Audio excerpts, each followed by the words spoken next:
Na Rympei U nabynta paidbah Bri U Hynñiewtrep.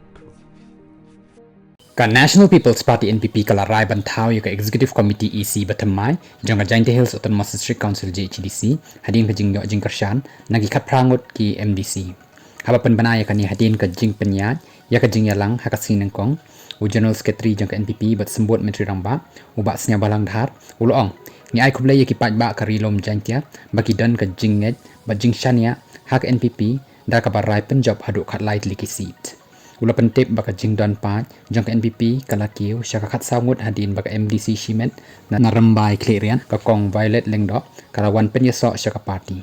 nilai syong jingelang ru baki parlok beatrei lang hapo ka United Democratic Party UDP ka badan lai seat baru MDC Shimet na Jowai South uba Moonlight Pariat bat da ka Kyrshan jongki nila rai bantawi ka EC batamai haji HDC haka jingdan pat ka ba khat prangut ki MDC ulong Uba seniau bahau la pentip baka jing yalang kalarai ban jet biang yau ba thombor siwat kumu Chief Executive Member CM jang ka JHADC